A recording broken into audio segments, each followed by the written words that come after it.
ao final dessa aula, hoje nós vamos estudar sobre a farmacologia dos diuréticos, né? Então, ao final dessa aula, vocês precisam ser capazes de alcançar esse objetivo aqui, tá bom?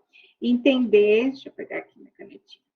Entender como os principais fármacos diuréticos e antidiuréticos produzem os seus efeitos farmacológicos, tá bom? Vamos lá. Bom, para a gente falar da farmacologia dos diuréticos, primeiro a gente vai ter que relembrar um pouquinho sobre a fisiologia renal, tá bom?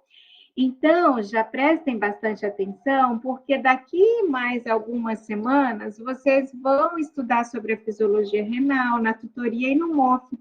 E aí, o que eu vou trazer para vocês aqui já pode ser utilizado por vocês como conhecimento prévio, tá bom? A parte da fisiologia. E aí, quando chegar lá, vocês não vão estar, assim, tendo o primeiro contato ali na tutoria, né? Vocês já podem levar um pouco dessas informações para o conhecimento, para a abertura de vocês, tá? Então, vou fazer uma breve revisão sobre a fisiologia renal, para que a posteriori eu possa, então, apresentar para vocês como que é o mecanismo de ação dos fármacos, porque se vocês entenderem como que funciona a fisiologia renal, aí é muito simples entender a farmacologia, tá bom? E na sequência, então, eu vou apresentar para vocês classificação, vantagem e desvantagem, e aí a gente encerra a aula, tá? Bom, vamos lá. Para falar da fisiologia renal, a gente precisa começar relembrando um pouco sobre a fisiologia do néfron, né? Que é a menor unidade funcional do rim, tá bom? O néfron, pessoal, ele ocupa duas regiões, tá? A gente sabe que o rim ele é dividido em duas regiões principais, que é a região cortical, a mais externa, e a região medular, que é a mais interna, tá bom? Quando a gente olha para o néfron, que é essa estrutura menor aqui, olha, circundada por pontilhado vermelho, a gente vai observar que ele ocupa tanto a região cortical como a região medular, tá bom? Na cortical, nessa parte mais externa, a gente encontra o glomérulo, tá? E na medular, nós vamos encontrar principalmente os túbulos renais, tá bom? Aí, então, a gente pensa o seguinte, que para o néfron, qual que é a função, né, principal do néfron? É filtrar, tá bom? Filtrar o sangue, ou seja, eliminar todos os componentes, todas as excretas nitrogenadas do sangue, tá? E deixar ele puro, limpo, para poder ser distribuído pelo coração para todos os órgãos. Para que o néfron faça esse processo de filtragem sanguínea, o sangue, ele tem que chegar até ele, e isso acontece pela artéria renal, tá bom? O sangue rico lá em excretas, ele chega até o néfron pela artéria renal, tá? Chega até o rim pela artéria renal, e aí, por sua vez, essa mesma artéria leva até o néfron, tá bom? E o néfron vai filtrar todos os componentes que será eliminado, tá bom? Esses componentes nitrogenados, todas as substâncias que não são úteis para o organismo, ele vai filtrar e ele vai formar o que a gente vai chamar de ultrafiltrado, tá? Esse ultrafiltrado, que é aquilo que não importa para o nosso organismo, ele vai se transformar em urina, tá? E vai ser excretado, no organismo. E o que sobrou, que foi o sangue depurado, que a gente chama, ele volta pela veia renal, tá?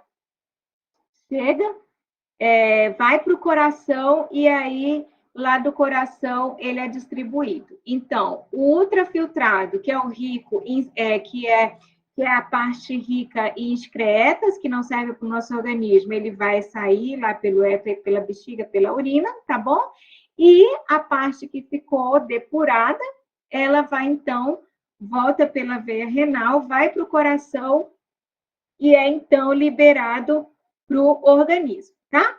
Vamos olhar isso de uma forma mais detalhada, tá bom? De uma forma mais detalhada. O néfron, que é essa estrutura aqui, ó, o néfron que vai fazer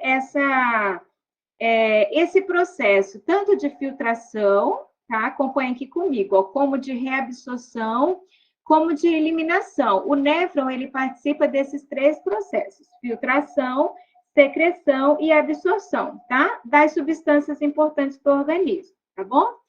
O néfron, gente, logo aqui no começo, ó, ele é constituído pelo glomérulo renal, tá? O sangue chega através da arteríola aferente e passa por esse glomérulo renal, tá? Aqui nesse glomérulo, ele é rico em microporos.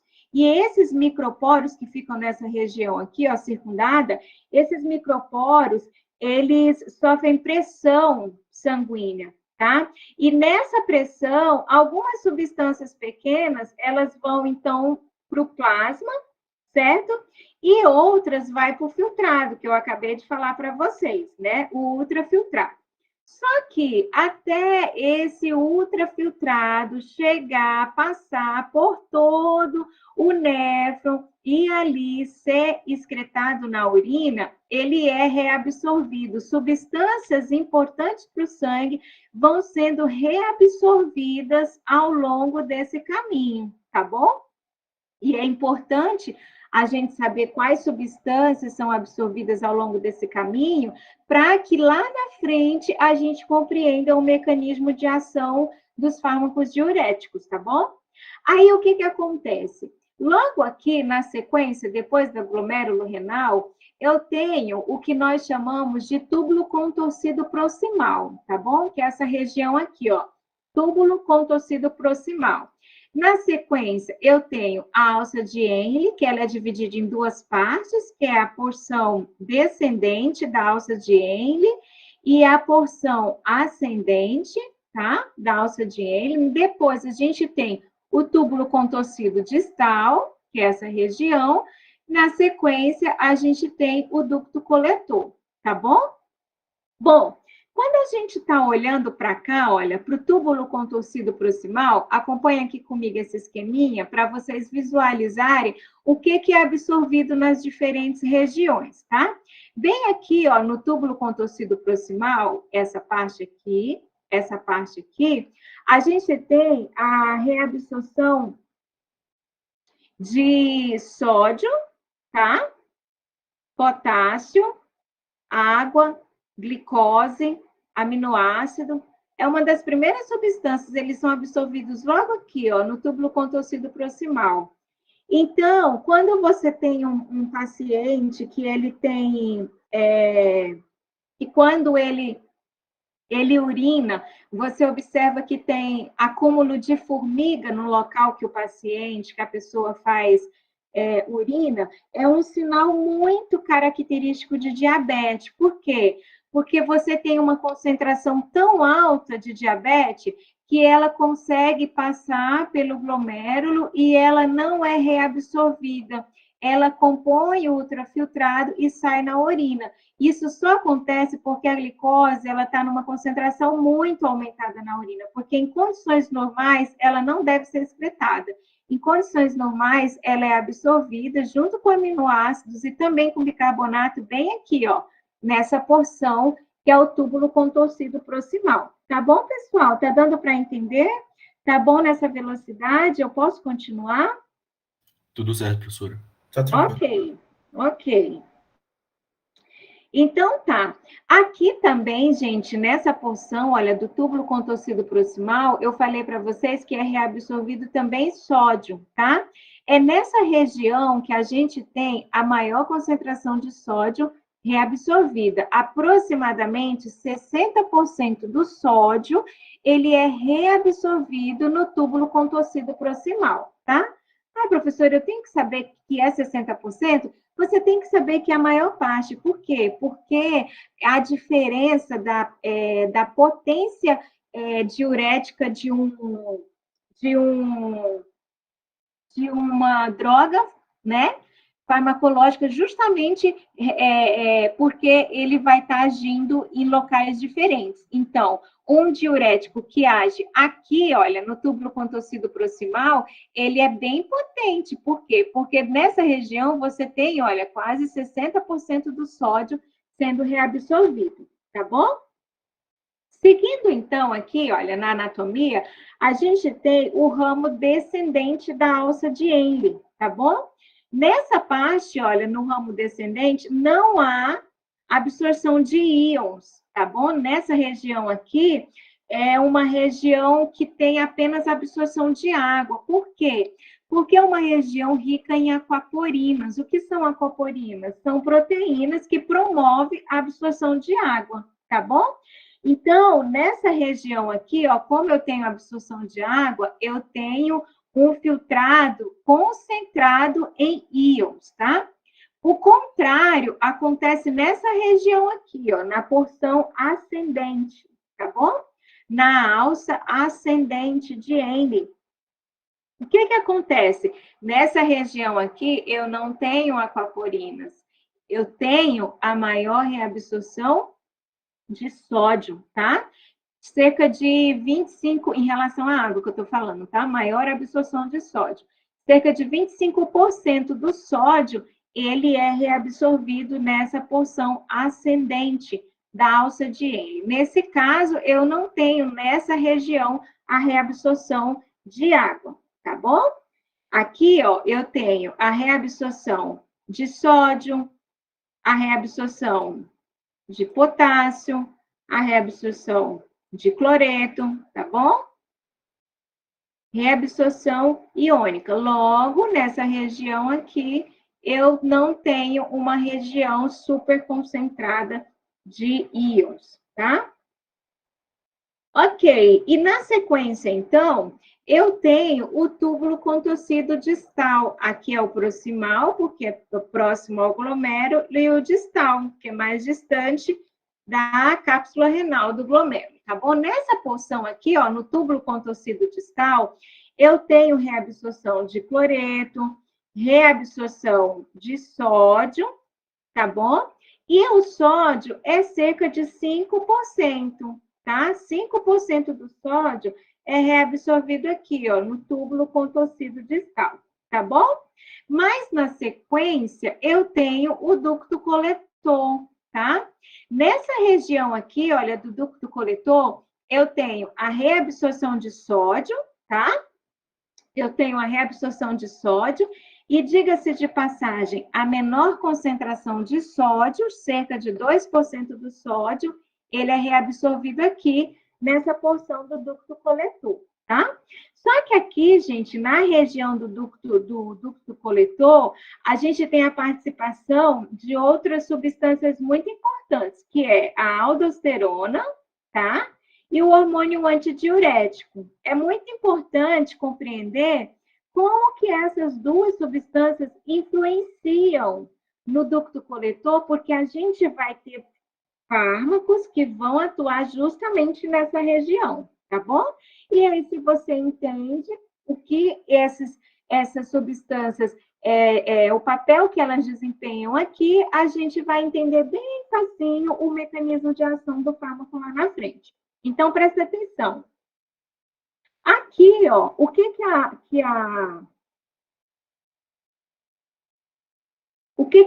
a aldosterona faz aqui, olha, no ducto coletor?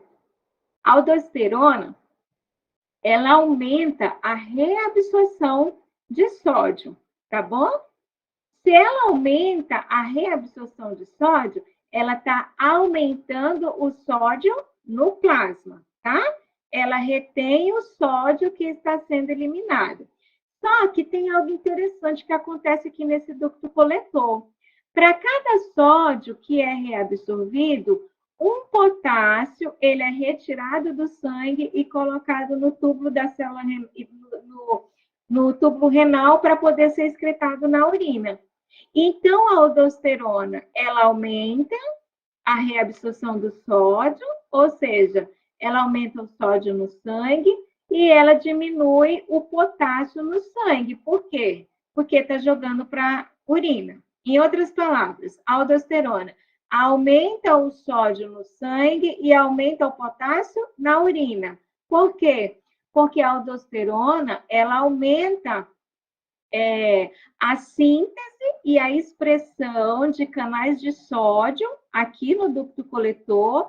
Isso aumenta a reabsorção de sódio e, entretanto, para cada sódio que sai, eu tenho, para cada sódio reabsorvido, ou seja, cada sódio que entra no sangue, eu tenho um potássio que sai do sangue para a urina e é excretado, tá bom? Ficou claro isso, gente? Porque lá na frente vai ser muito importante você entender isso aqui para você também entender algumas reações adversas, tá? Professora, Oi. só uma pergunta. Essa reabsorção, ela acontece por qual tipo de transporte? É difusão simples mesmo? Não, você vai ter transportadores específicos para poder fazer esse processo, que é chamado até de simporte, Tá, tá entendi. bom? Ok. Nesse caso aí, Nesse professor, caso aqui, eu acho que não é simporte. Nesse caso aqui, eu acho que é antiporte, porque para cada um sódio que entra, E o outro isso, sai, né? o outro sai. Aí, tipo assim, entra um elemento químico e sai o outro. O mesmo transportador, tá? Certo, perfeito. E aí, por que é importante saber disso? Porque quando chegar lá na farmacologia, o diurético, ele vai, tipo, bloquear, entendeu? Esses receptores. Outro diurético vai bloquear um simporte, o outro vai bloquear o antiporte, e aí ele vai influenciar na absorção desses íons, tá bom? Tanto na reabsorção quanto na excreção, tá? Aí, aqui também, além da aldosterona, né?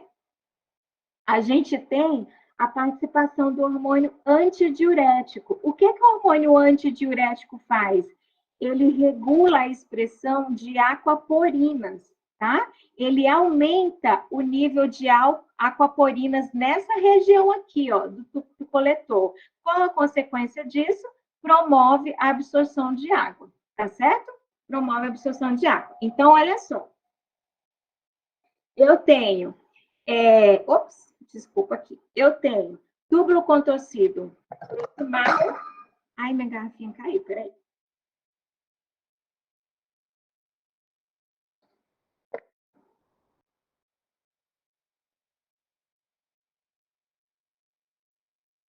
Aí, olha, voltando. Eu tenho aqui, ó, túbulo contorcido proximal, absorção de sódio, potássio e água.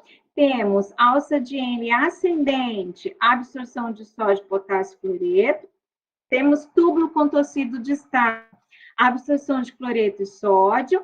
Temos ducto coletor, absorção de sódio, tá? Absorção de água e eliminação de potássio, porque no ducto coletor, para cada sódio que é reabsorvido, um potássio é retirado e colocado no túbulo renal.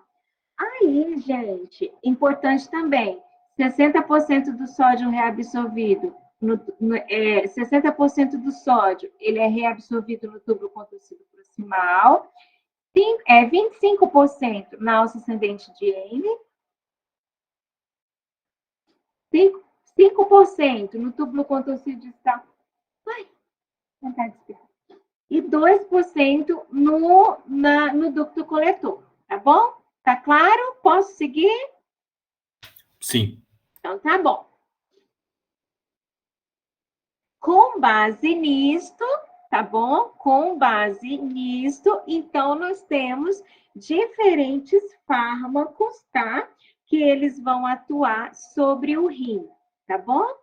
Quem são essas substâncias, gente? São substâncias que aumentam a excreção de sódio e água, tá? Através de uma ação direta sobre os rins, tá? Qual que é o efeito primário? O efeito primário é diminuir a reabsorção de sódio, ou seja, se eu estou diminuindo a reabsorção, eu estou aumentando a eliminação dele, tá? Qual que é o objetivo primário, o efeito primário? Diminuir a reabsorção de sódio e cloreto do filtrado. sendo o aumento da perda de água algo secundário à excreção do cloreto de sódio. Quem que desenvolve, quem que alcança esses objetivos? Bom, 2 tipos de fármacos.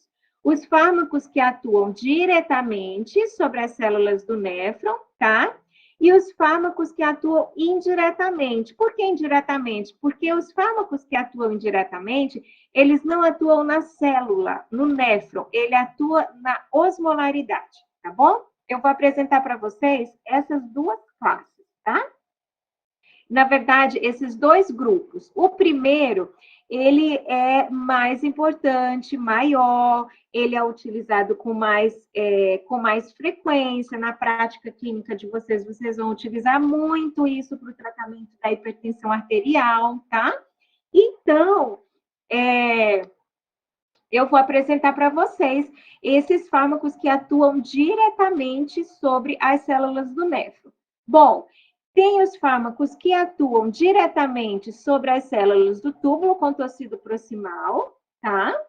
Aqueles que atuam sobre as células da alça ascendente de Henle, aqueles que atuam sobre as células do túbulo contorcido distal e no ducto coletor, tá bom? Que é exatamente essa estrutura que eu acabei de mostrar para vocês, tá?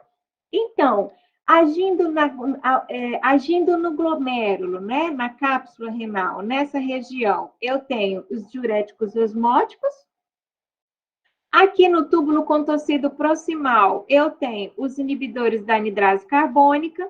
Eu não falo deles na aula, porque é uma droga em desuso no Brasil, tá bom? Então, não coloco, só apresento o que tem. Tem o inibidor da anidrase carbônica, que atua aqui no túbulo contorcido proximal, mas não é o fármaco que vocês vão lidar com eles na prática clínica, tá bom? Aí nós temos os diuréticos de alça, que são aqueles que agem aqui, ó, na porção ascendente da alça de Henle.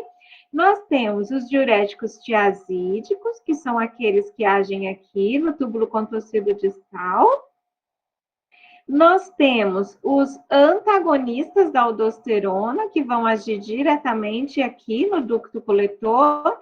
E temos também os bloqueadores dos canais de sódio, tá? Que vão agir também no ducto coletor, tá bom? Agora, prestem atenção, que aí a nossa aula vai fluir rapidamente por essas classes, tá? Sempre lembrando como que acontece no fisiológico, para a gente entender como que o fármaco vai desenvolver o efeito diurético dele, tá? Vamos começar pelo primeiro, começar pelo começo. Quem são? Os diuréticos de alça, tá? Os diuréticos de alça são aqueles que atuam nas células da porção ascendente da alça de Henle, tá bom? Quem são os principais representantes da classe?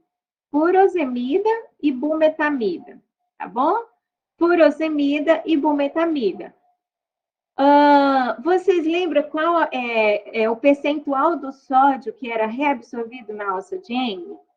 Aproximadamente 25% do sódio, não era? A gente tinha 60% lá no túbulo contorcido proximal, 25% na alça de Henle, ali 5%, um pouquinho mais em cima ali no túbulo contorcido distal e 2%, se eu não me engano, lá no ducto coletor. Então, aqui, olha, a furosemida e a bumetamida, eles vão agir na alça de Henle, tá?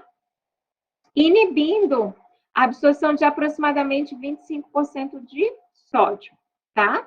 Portanto, ele é um fármaco de ação potente, mas ele tem uma ação fugaz, cerca de 4 horas, e aí você precisa fazer novamente a administração da droga, tá? E como que acontece, né? Como que a furosemida e a bumetamida, elas desenvolvem o efeito farmacológico, né?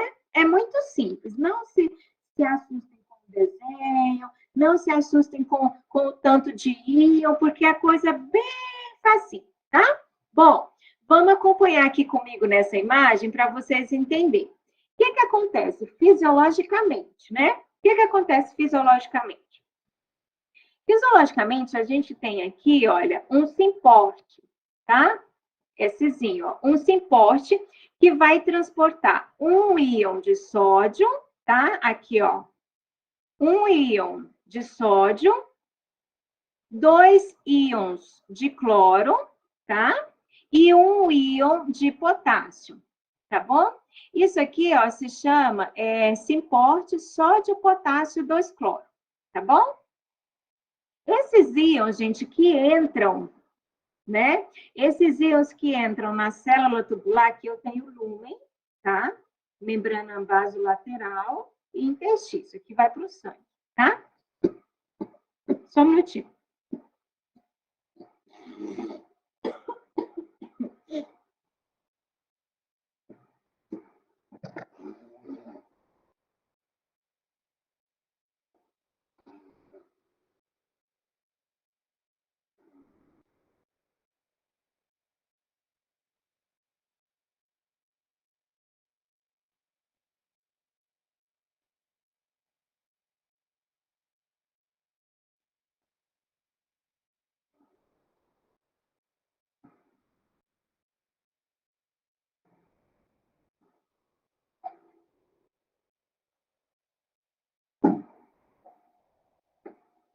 Voltei. Vou pegar água. Então, nós temos aqui, né, o simporte, tá? Nesse simporte, gente, esses íons aqui, olha, o sódio, o cloreto, o potássio, esses íons que entram na célula tubular, eles saem para a corrente sanguínea, tá? Eles saem para a corrente sanguínea através de transportadores da membrana basolateral. Tá vendo aqui, ó? Ou é pelo transportador de cloro, tá bom? Ou é pelo transportador de cloro, ou é pelo transportador que a gente chama de bomba de sódio, potássio, ATPase, tá bom? O potássio, gente, transportado daqui, ó, o potássio transportado do citoplasma da célula tubular, o potássio, esse potássio que entra, você vê, ó, um potássio que entra é o mesmo potássio que sai. Conseguem observar aqui, ó, o potássio que entra é o mesmo potássio que sai, tá? É o mesmo potássio que sai. Então, eu tenho uma carga positiva de potássio entrando, uma carga positiva de potássio saindo. Isso aqui, o potássio, em termos de carga, carga celular, ele não tem nenhuma interferência, tá bom? Só que o cloro, esse aqui, ó, o cloreto que entra, você percebe que entra duas cargas negativas, tá vendo? Duas cargas negativas de cloro e uma carga positiva aqui, olha, de sódio, tá bom? Então, o que a gente possui, o que a gente observa? Que dentro do lúmen, do túbulo renal, nós temos mais cargas positivas, enquanto dentro da célula tubular, a gente tem mais carga negativa, tá? Essa diferença de carga, o que faz? Gera um potencial, gera uma diferença de potencial entre o lúmen e a membrana basolateral. Essa diferença de potencial, ela é em torno de aproximadamente 10 milivolts. É bem pequena, né? Só que essa diferença de 10 milivolts no potencial de ação entre as membranas, ela é suficiente para poder impulsionar o que a gente chama de reabsorção paracelular, tá bom? O que é essa reabsorção paracelular? É uma reabsorção que acontece mediada pela diferença do potencial de ação. Mas absorção de quem, professora? De mais cloro e sódio? Não, do cálcio e do magnésio, tá bom? Do cálcio e do magnésio. Então, olha só, o diurético, o que ele vai fazer? Entenderam aqui a parte fisiológica? Para eu poder, então, falar o que o diurético vai fazer? Sim. Ok, então, olha só. O que o diurético vai fazer? Ele vai bloquear. Ele vai inibir esse simporte de sódio, potássio e 2 cloro. tá? O diurético quem? A furosemida e a butamida, a bumetamida. Ele vai inibir esse suporte, inibir esse transportador, tá? E quando ele inibe, você então aumenta o quê? A eliminação de sódio. Você não tem mais o sódio entrando e nem o cloreto. Então, você aumenta a eliminação do sódio e do cloro. Não só aumenta a eliminação de sódio e cloro, como também inibe a reabsorção paracelular, porque ela só acontecia, a reabsorção de cálcio e magnésio, porque tinha diferencial de potencial de ação, porque o simposte estava funcionando. Agora o simposte está bloqueado, você não tem mais sódio entrando, você não tem mais cloreto, você nem tem cálcio nem magnésio. Tudo diminuído. Diminuído onde? A reabsorção. Se eles estão diminuindo no sangue, eles estão aumentando onde? Na urina, tá bom? Na urina. E, consequentemente, quando você tem a saída do cloreto de sódio, você também tem a água. Então, você tem o efeito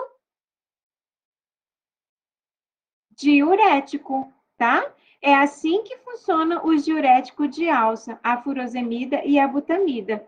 Perda de sódio e cloreto aumenta, tá?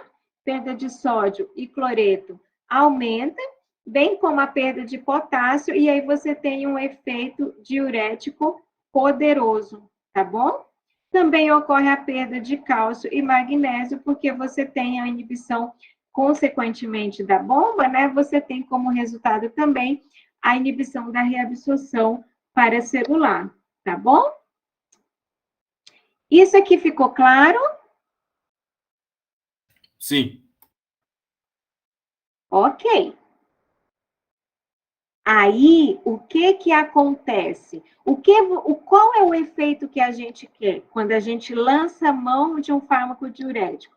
A gente quer aumentar a eliminação do sódio e da água, né? Só que, consequentemente, você vai ter uma reação adversa. Qual que é a reação adversa? Vocês conseguem identificar sem eu falar? Eliminação de cálcio e magnésio. Isso se chama como? Hipocalcemia. Hipo. Magnesemia. Muito bem. Mas eu tenho mais coisa sendo eliminada aqui, não tenho? Sim. O quê? Pode causar uma hipercalemia. Exatamente. Então, ó, hipopotassemia ou hipocalemia, hipomagnesemia, tudo são reações adversas ao tratamento com diurético, tá? O cálcio, em especial, os níveis de cálcio no plasma sanguíneo, eles não vão passar por um processo de redução tão significativo assim, como os outros íons, porque tem um mecanismo intestinal que, quando ele percebe que os níveis de cálcio no sangue estão diminuídos, então ele aumenta a reabsorção de cálcio dos próprios nutrientes, dos próprios nutrientes. Então, por isso que a queda do cálcio ela não é tão significativa. Mas a queda do potássio e do magnésio, sim. Por isso que precisa ser monitorado esses pacientes. Inclusive, eu coloquei aqui, ó, para vocês, os diuréticos de alça, né? Os principais representantes. Furosemida, bumetamida. Só são esses dois? Não. Vocês também vão ver ácido etacrínico, piretamida, torazemida, mas é que o furosemida e o bumetamida, eles são os mais comumente usados na rede básica de saúde, tá bom? Aí, quais são as vias de administração, né? E os principais efeitos farmacológicos indesejáveis? Bom, a principal via de administração é a via oral, tá bom? É a via oral.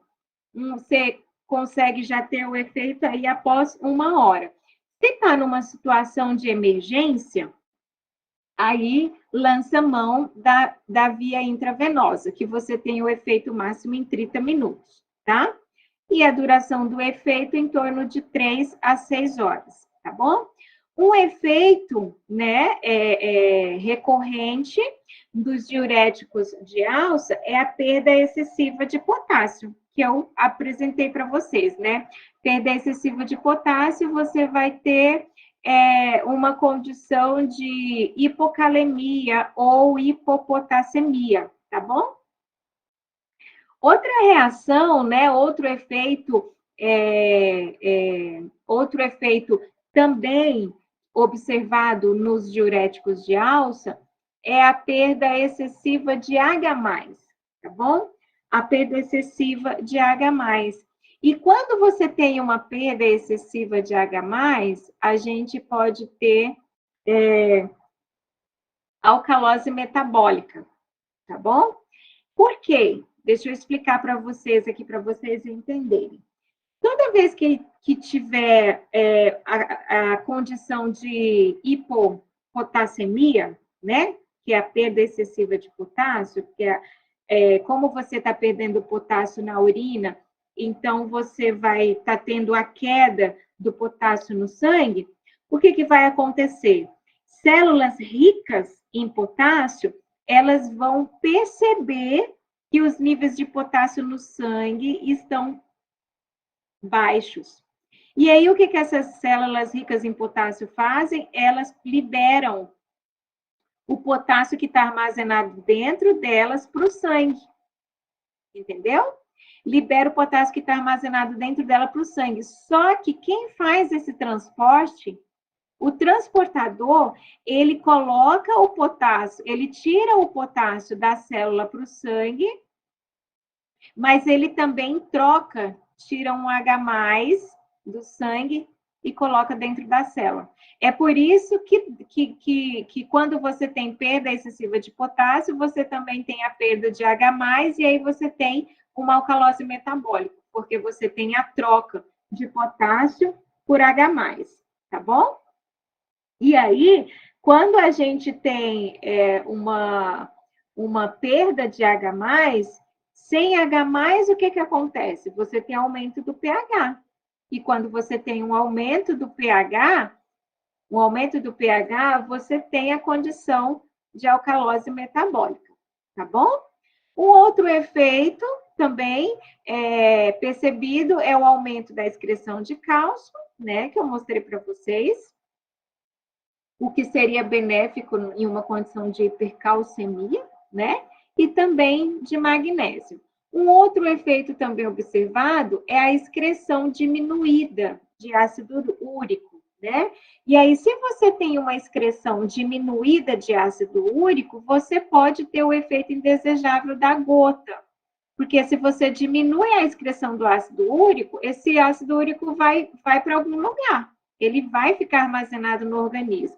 E, geralmente, ele fica armazenado nas articulações. E aí você tem o quadro, então, de gota, tá bom? E outro efeito indesejável é a hipotensão devido à diurese profunda. Professora, mas a gente não está querendo reduzir mesmo a pressão, porque os diuréticos eles são utilizados principalmente nas condições que você quer reduzir a pressão arterial, porque você aumenta a eliminação de água, você diminui a volemia, né? Sim, é isso que a gente quer, só que isso pode vir de uma forma muito intensa e você ter uma hipotensão profunda, entendeu? Devido à diurese profunda. Então, precisa ser monitorado os efeitos no paciente, tá? Quais são os principais usos clínicos dos diuréticos de alça? Bom, hipertensão, a principal delas, mas também o diurético ele é usado na condição de edema agudo de pulmão, insuficiência cardíaca crônica, cirrose hepática, complicada por ascite, síndrome nefrótica, e o tratamento da hipercalemia, tá? Após reposição do volume plasmático com solução isotônica IV de cloreto de sódio, tá bom? São as principais condições clínicas do uso dos diuréticos de alça, tá? Aí, eu vou para a segunda classe. Aqui nem é 1, é 2, né? Eu vou para a segunda classe. Até senhora aqui pode tudo voltar bem? ao último slide rapidinho? A senhora pode voltar ao último slide rapidinho? Posso. Obrigado.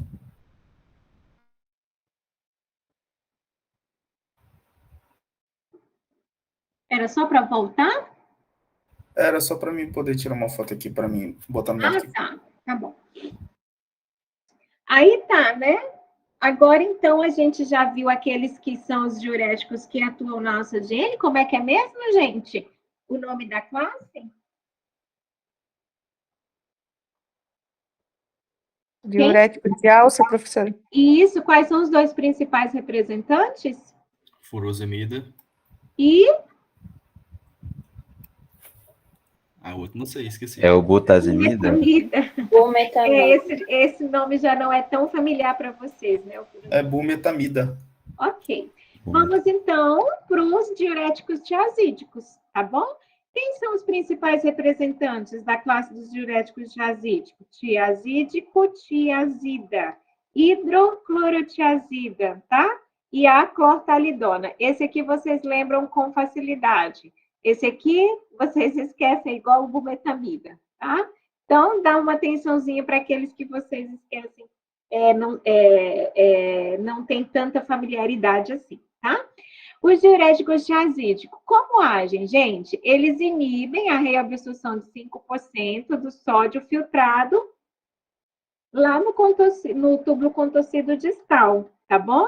Eles são menos potentes que os diuréticos de alça, obviamente, porque o diurético de alça, ele bloqueia a reabsorção de 25% do sódio, né? Tem um efeito diurético moderado, tá bom? Bom, vamos entender como que acontece o mecanismo de ação. É bem simples. Fisiologicamente, nós temos um simporte chamado simporte, sódio e cloro. O que esse simporte faz? Ele retira o sódio do túbulo, né, da célula renal. Ele transporta uma molécula de sódio, uma molécula de cloro. E esse sódio e esse cloro, eles saem do túmulo, eles saem do túbulo para o sangue, através de transportadores, ou pelo cloro, transportador de cloro, ou pelas bombas de sódio, potássio, tepase, tá bom? O que a hidroclorotiazida faz? O que a clortalidona faz? Bloqueia o simporte, tá? De sódio e cloro. Aí, a partir do momento que ela bloqueia o simporte do sódio e cloro, ela está bloqueando a reabsorção do sódio e do cloro no túbulo contorcido distal. E aí, naturalmente, você aumenta a eliminação de sódio e você também aumenta a eliminação de água. Aí você diminui a volemia, né, o volume sanguíneo, e reduz a pressão arterial. Tudo bem? Posso seguir? Sim. Bem facinho, né? Aí, nós temos aqui, olha, os principais efeitos, né, farmacológicos e também os efeitos indesejáveis, tá bom? Principal via de administração, via oral, tá?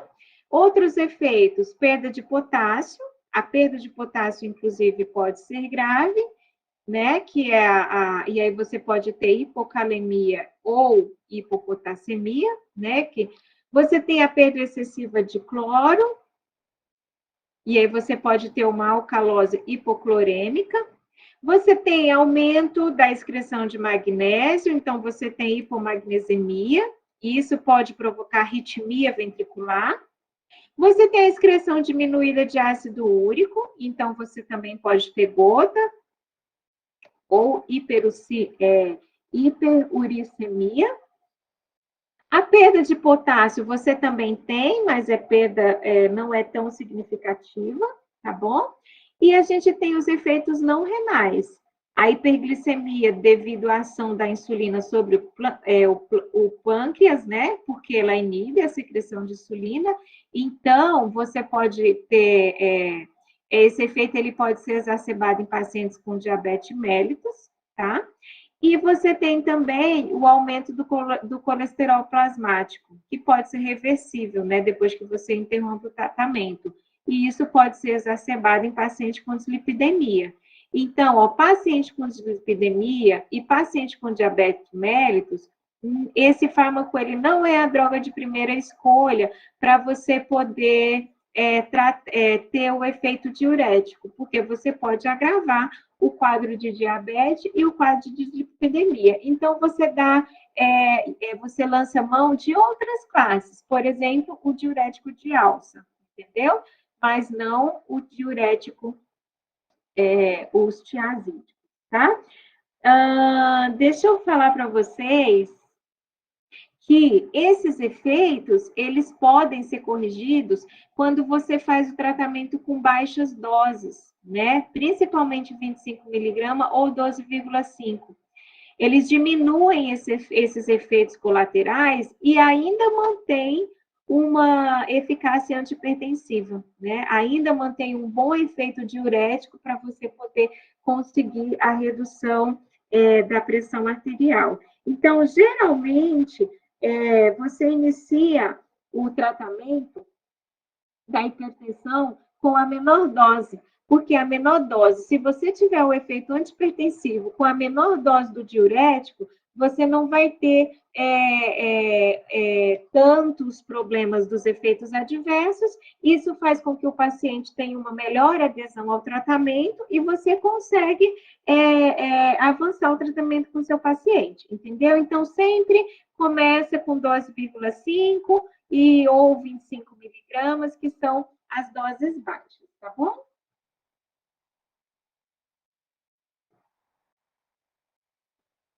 Principais usos clínicos: hipertensão, insuficiência cardíaca congestiva, às vezes é combinado com os diuréticos de alça, edema periférico grave, também pode ser combinado com os diuréticos de alça, ou cálculos com hipercalciúria, tá bom?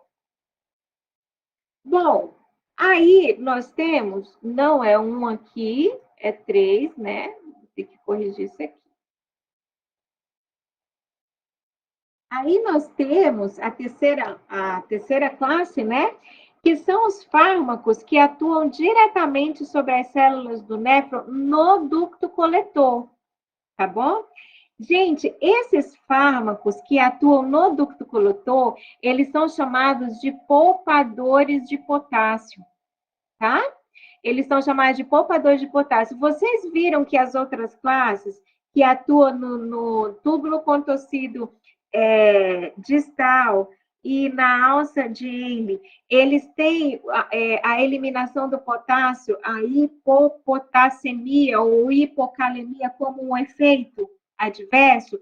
Esses fármacos que atuam no ducto coletor, eles têm um efeito diurético, como as outras duas classes que eu mostrei para vocês, mas eles têm uma característica especial. Eles são poupadores de potássio, tá? Aí tem os poupadores de potássio dependentes da aldosterona, que são aqueles antagonistas da aldosterona. E tem o outro que ele é independente da aldosterona, que são os bloqueadores de sinais de sódio. Vou apresentar para vocês depois. Primeiro, nós vamos falar sobre os poupadores de potássio, que são dependentes da aldosterona, tá? Primeiro deles, aqui os nomes já começam a não ser tão familiar para vocês. Então, vocês dão uma atenção maiorzinha, porque são fármacos que vocês vão lidar na rotina, tá? Amilorida e triantereno. O que eles fazem? Eles diminuem o número de canais de sódio no túbulo contorcido proximal, ou seja, é um poupador de potássio que ele é independente da aldosterona. A espironolactona, esse aqui vocês já estão mais familiarizados com esse nome, né? A espironolactona, ele também é um poupador de potássio, só que ele compete com a aldosterona, né? Ele é dependente de aldosterona. Ele é um antagonista da aldosterona, tá bom? Aí a gente tem um efeito natriurético fraco. Por que é um efeito natriurético fraco? porque ele age no ducto coletor. E quantos por cento do sódio é reabsorvido no ducto coletor? Em torno de cerca de 2%, né? Oi, alguém falou alguma coisa? Não. Tá.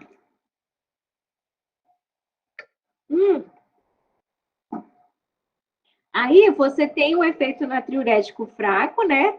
1 a 2% do sódio filtrado é reabsorvido, e por isso eles são usados em associação, né? Com os tiazídicos e diuréticos de alça. Uai, professora, para que associar? Porque associar um diurético poupador de potássio é uma alternativa para poder você também diminuir o efeito da hipopotassemia, que é um efeito indesejável, que às vezes pode desenvolver arritmia cardíaca no paciente, entendeu? Então, se necessário, o médico ele lança a mão de associar um diurético tiazídico ou um diurético de alça, que gera a eliminação de potássio, com um diurético poupador de potássio. Por quê? Porque você vai manter a diurese, né? Você vai manter o efeito natriurético e você vai controlar a perda do potássio. E aí eu quero mostrar para vocês como é que acontece esse controle, né, da perda de potássio. Como é que acontece esse efeito natriurético e o efeito de poupar potássio, tá bom? Vamos lá. Aqui eu chamaria de 3.1, né? Porque faz parte da mesma classe de lá. Bom, os fármacos que atuam diretamente sobre as células do néfron, poupadores de potássio, dependentes da aldosterona. Quem são? Os antagonistas da aldosterona. Aí eu pergunto para vocês, o que o antagonista da aldosterona faz? O antagonista. Não entendi? Compete com aldosterona.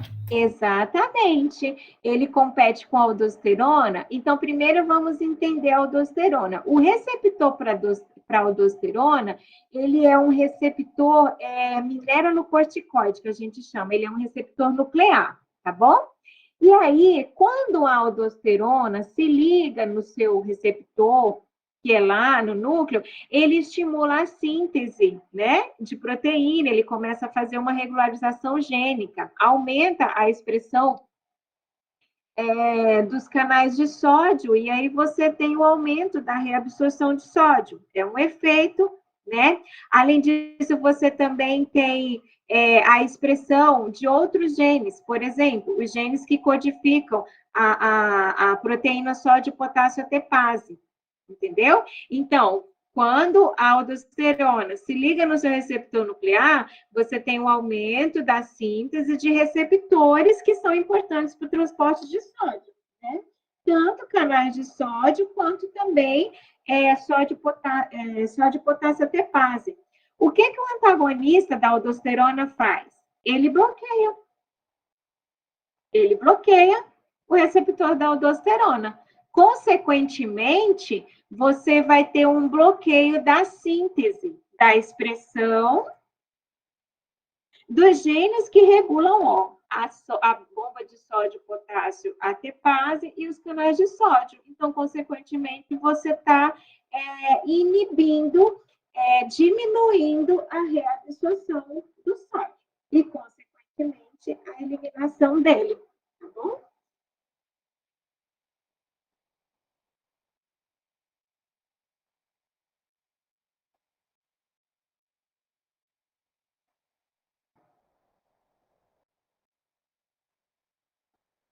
Aí a gente tem os poupadores de potássio que não são dependentes da aldosterona. O que eles fazem? Eles inibem diretamente os canais de sódio, tá bom?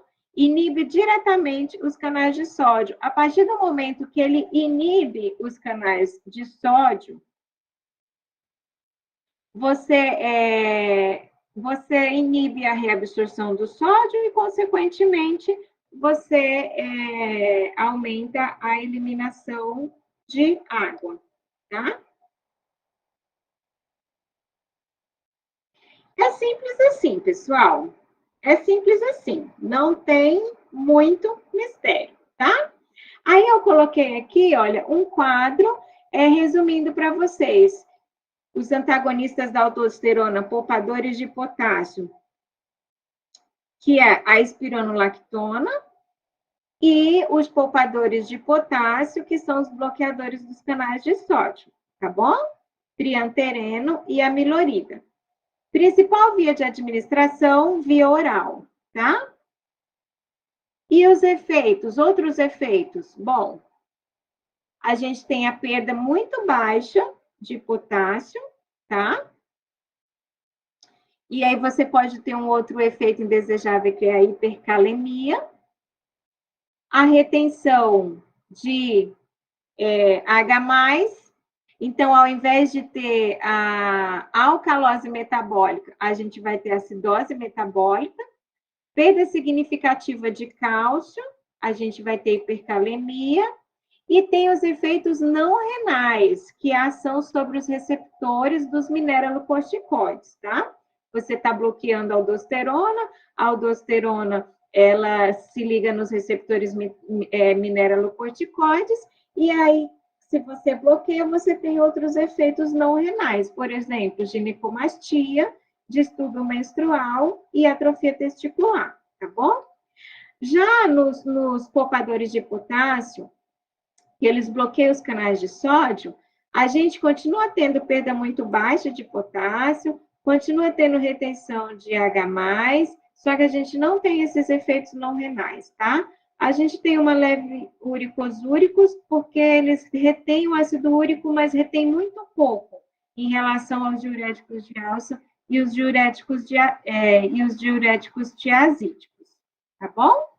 Então, pessoal, já caminhando para o finalzinho dessa primeira parte, né? Que são os diuréticos que agem diretamente nas células do néfron, a gente tem os principais usos químicos, né? Dos poupadores de potássio, edema refratário, hipertensos com hipocalemia, ou também insuficiência cardíaca congestiva, ascite ou cirrose, tá? Ó, aqui eu coloquei essa imagem para vocês, porque ele faz um resumo das principais classes, né, dos principais locais de ação dos diuréticos e os principais representantes da classe e como que eles agem. É bem legal para a gente armazenar o conteúdo baseado em um mapa mental, tá bom? Então, vocês tirem um print e aí depois vocês consultam. É muito legal. Com exceção, tá bom? Com exceção da acetazolamida, que é um inibidor da anidrase carbônica, que atua aqui no túbulo contorcido proximal, que eu não apresentei para vocês. Todos os outros a gente apresentou e a gente falou, tá? Então, só revisando aqui, eu tenho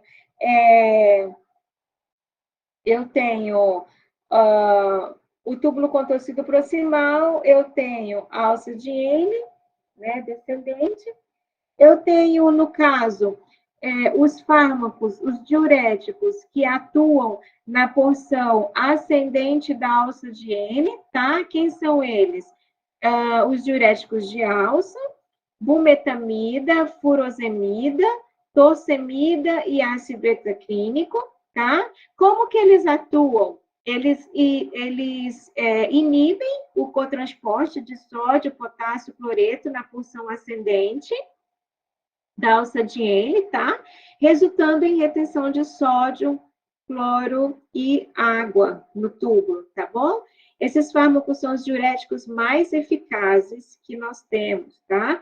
E eles inibem aí a absorção em torno de 25%, a inibição de 25% do sódio reabsorvido, tá bom? A gente tem também os diuréticos tiazídicos, eles atuam no túbulo contorcido distal, inibem a reabsorção de sódio e cloro no túbulo contorcido distal, resultando em retenção de água no túbulo, né? Diuréticos mais comumente usados, e eles bloqueiam aí em torno de 5% do sódio reabsorvido, né? E a gente tem os fármacos que atuam no ducto coletor, né? Que são os poupadores de potássio. Espironolactona, amilorida e triantereno, tá? A espironolactona, ela é um antagonista da aldosterona, então ela inibe a reabsorção de sódio e a secreção de potássio, mediadas pela aldosterona. A amilorida e o trianteleno bloqueiam os canais de sódio, né? E esses agentes, eles podem evitar a perda de potássio que ocorre com os diuréticos tiazídicos de alça. Então, geralmente, eles são administrados associados aos diuréticos de alça e os diuréticos tiazídicos como uma maneira de controlar a perda de potássio. Tá bom? Professora, Opa! não tem fármacos para alça descendente? Ah, boa pergunta. Eu te pergunto, faz sentido ter? Eu acho que não, porque você já Não? tem da alça ascendente, mas é porque, tipo, como ficou a janelinha aí, bateu a dúvida. Ah, mas você esqueceu do que eu expliquei lá no comecinho da aula, fisiologicamente. Lembra que eu mostrei para vocês que, fisiologicamente, o que a gente tem na alça descendente de Henle? A gente... Exatamente. Então, aqui eu tenho só a água, eu não tenho reabsorção de sódio na porção descendente. Por isso que não faz sentido eu ter diurético agindo aqui. Porque o sódio que é reabsorvido aqui é o sódio que é reabsorvido na alça de Henle, ele é reabsorvido na porção ascendente. Por isso que o diurético age na porção ascendente e não na porção descendente, entendeu? Aí, gente, concluindo, né, que é o mais simples de todos, é aquela segunda classe que eu mostrei para vocês, né? Que são os diuréticos que atuam indiretamente, tá bom? Indiretamente. Se é indiretamente, ele não atua na célula do néfron, tá? Ele não atua na célula do néfron. O que eles fazem? Eles atuam no glomérulo. Eles modificam o conteúdo do filtrado, né? É o que nós chamamos de diurético osmótico.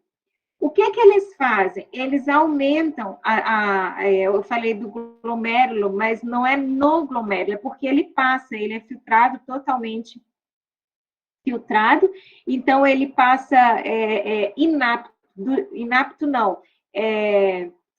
inalterado. Do jeito que ele entra aqui pelo glomérulo, ele passa por todo o túbulo e é excretado. Então, o diurético osmótico, ele não se liga em receptor, não ativa receptor, não bloqueia receptor, não é assim que ele age. Ele age só alterando a osmolaridade ao longo do tubo. Quando ele aumenta a osmolaridade dentro do tubo renal, ele faz com que a água migre do tecido, entendeu? Para dentro do túbulo. E aí isso causa uma condição de desidratação, porque ele retira a água de todos os tecidos, entendeu? Ele retira a água de todos os tecidos. E aí, do jeito que ele entra, ele é eliminado. Ele é eliminado na urina, juntamente com a água. Por quê? O efeito diurético dele foi por provocar a alteração da osmolaridade dentro do túbulo. E essa diferença de osmolaridade faz com que a água migre dos tecidos para dentro do tubo, tá bom? Esse fármaco, gente, é o diurético osmótico, né? Eles exercem o efeito em todas as partes que são permeáveis à água, ou seja,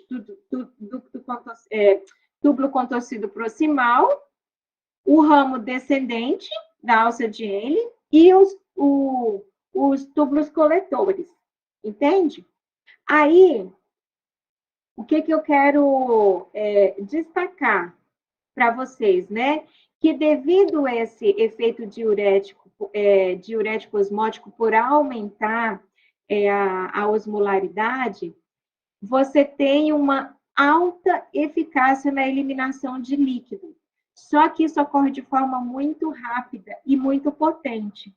Então, você também tem uma hipovolemia importante e rápida. Por isso que essa droga, pessoal, ela não é utilizada, ela só é utilizada em ambiente fechado, entendeu? De UTI, por exemplo. Você tem um paciente com trauma, sofreu um acidente, está com edema, um edema cerebral. Então, você precisa imediatamente reduzir a pressão que esse paciente está tendo, né? Está tendo sobre o cérebro. Tanto ali a pressão que tem o edema, a caixa craniana, ela já é comprimida, tanto pela lesão quanto pelo edema. Então, qual é uma abordagem imediata? É você reduzir muito rapidamente esse edema, né, esse edema cerebral. E aí, geralmente, como que faz isso? Com o uso de diurético osmótico, porque o diurético osmótico, ele retira água de todos os tecidos, inclusive do cérebro. Por isso que ele é usado só em UTI, porque ele retira, ele diminui o edema, mas ele gera uma hipovolemia muito intensa. E também a perda de sódio, potássio, magnésio, cálcio, entendeu? De forma muito rápida e potente. Então, o paciente, ele só deve ser tratado com diurético osmótico dentro de um ambiente controlado, entendeu? Diferente eu falei para vocês que eu não sei se eu falei, né? O principal representante da classe é o manitol, tá bom? Vocês já conheciam esse nome? Não. Não, né? É o manitol. Não, é porque ele é usado em ambiente fechado, né? Você não encontra ele sendo usado de forma indiscriminada. Inclusive, isso que eu estou falando para vocês, eu estou falando do manitol IV, tá bom? Porque tem o manitol, que ele ele não é IV, ele é oral, só que ele é usado para quando o efeito dele é laxativo, entendeu? É diferente desse manitol IV, entendeu? O manitol oral, que geralmente a pessoa toma quando ela vai fazer algum exame de... Ai, eu esqueci. Colonoscopia. Isso, estava tentando... Associado ao manitol junto com suco de limão. Isso, exatamente. Porque o que você está querendo ter? O efeito laxativo. O efeito laxante, ele é provocado pelo mesmo mecanismo de alterar a osmolaridade, entendeu? A mesma alteração da osmolaridade que ele provoca no rim, ele provoca no intestino, entendeu? A concentração de moléculas, no caso, insolúveis, lá no meio do trato gastrointestinal, puxa a água, entende? Puxa a água da parede do intestino e leva para dentro do túbulo. E aí dilui as fezes. E aí você faz fezes puramente água e limpa tudo. Aí você faz o exame, tá bom? É diferente do manitol IV. O mecanismo de ação é o mesmo no sentido de alteração da osmolaridade, mas são duas coisas totalmente distintas, tá? Um é utilizado com efeito laxante, o outro é utilizado IV, ambiente fechado, para você poder reduzir o edema cerebral, enfim. Deu para entender, pessoal? Acho que ficou claro, né? E é isso, né? A via de administração IV aumenta bastante a quantidade de água excretada, né? E aí você pode ter hiponatremia, cefaleia, náuseas e vômitos, né? Uso clínico restrito em situações como edema cerebral, né? Em caso de elevação aguda da pressão intracraniana, Também é utilizado na elevação da pressão intraocular, que é o glaucoma, e a prevenção da insuficiência renal aguda, né? E a absorção de cloreto de sódio e de água no túbulo é quase completa, deixando as partes mais distais do néfron secas e, consequentemente, interrupção do fluxo urinário. Pessoal, é isso, tá? Referências bibliográficas, mantém os 3 livros que eu tenho sempre indicado para vocês, né? Os 2 principais, que é o Goodman e o Gilman, ou o Goodman e o Hang, né? Mas vocês também têm o Katsung, que tem uma alternativa, como alternativa, tá? O Penildo também é uma alternativa. Esse aqui, o Luma, não, viu? Ele está aqui porque ele é usado muito como base para a gente poder montar a aula, colocar os esquemas, para ficar ilustrativo e ter um melhor rendimento na aprendizagem de vocês. Mas para estudo, né, para, tipo assim, aprofundar no conhecimento, na teoria, eu não recomendo o Luma, tá bom?